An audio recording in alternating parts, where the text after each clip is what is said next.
Wizara ya Kilimo inayo furaha kuutaarifu umma kuwa Mheshimiwa Dr. Mwigulu Lameck Nchemba, Waziri Mkuu wa Jamhuri ya Muungano wa Tanzania, anatarajiwa kuwa mgeni rasmi katika mkutano wa Afrika kuhusu matumizi endelevu ya zana za kilimo, yani Africa Conference on Sustainable Agricultural Mechanization, utakaofanyika kuanzia tarehe 3 Februari hadi tarehe 6 Februari 2026 katika hoteli ya Johari Lotana iliyopo hapa jijini Dar es Salaam.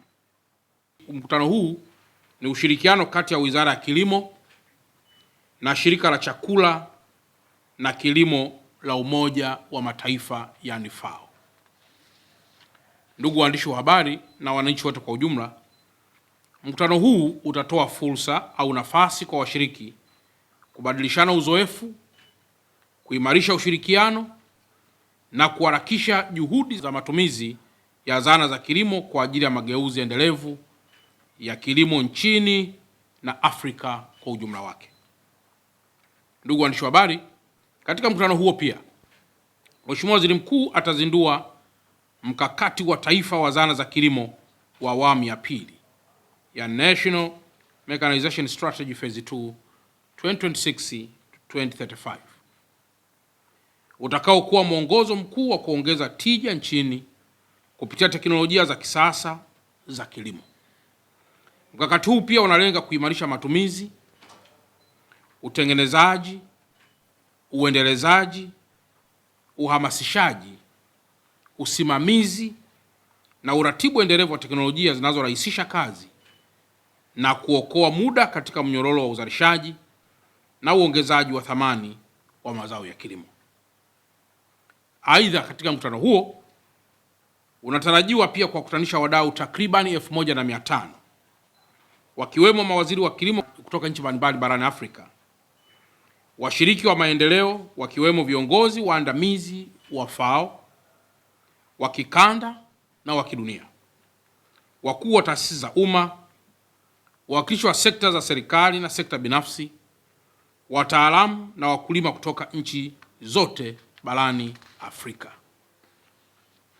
Ndugu waandishi wa habari, kama mnavyofahamu kwamba hizi zote ni juhudi kubwa anazozifanya Mheshimiwa Rais Dr. Samia Suluhu Hassan katika kuimarisha kilimo, uchumi, pamoja na kuimarisha zaidi diplomasia ya kiuchumi na mahusiano ya kimataifa.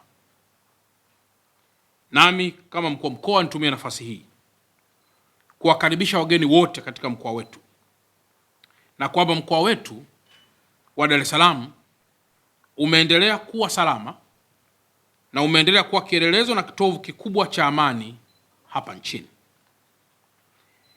Niwaombe wana Dar es Salaam wote kuutumia mkutano huu kwa faida.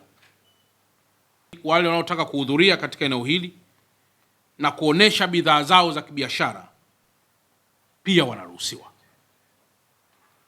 Lakini kutokana na ukubwa ama uwingi wa wageni, wapo pia wageni ambao watahitaji usafiri kutoka eneo moja kwenda eneo jingine. Wapo wageni wa kawaida watakaohitaji mahoteli.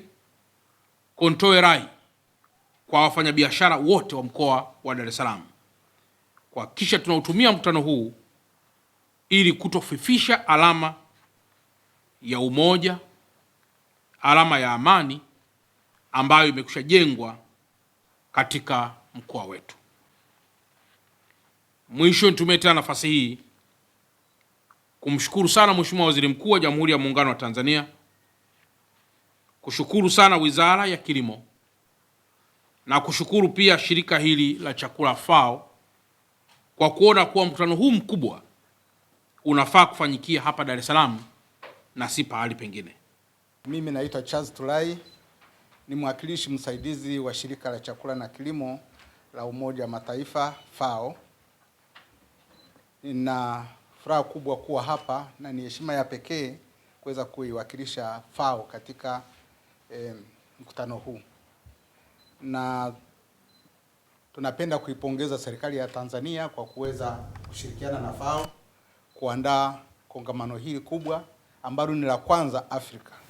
kulikuwepo mkutano wa aina hii makao makuu ya FAO mwaka 2003, lakini baada ya hapo wakasema wafanye mpango wa kuweza kuandaa mkutano katika nchi za Afrika, na inaandaliwa Afrika kwa sababu kuna fursa kubwa ya kuweza kuendeleza kilimo, lakini vile vile katika nchi zetu za Afrika kuna changamoto nyingi za uzalishaji mdogo, iko matatizo ya mabadiliko ya tabia nchi, lakini vile vile kuna upungufu wa nguvu kazi, kwa maana kunahitajika kazi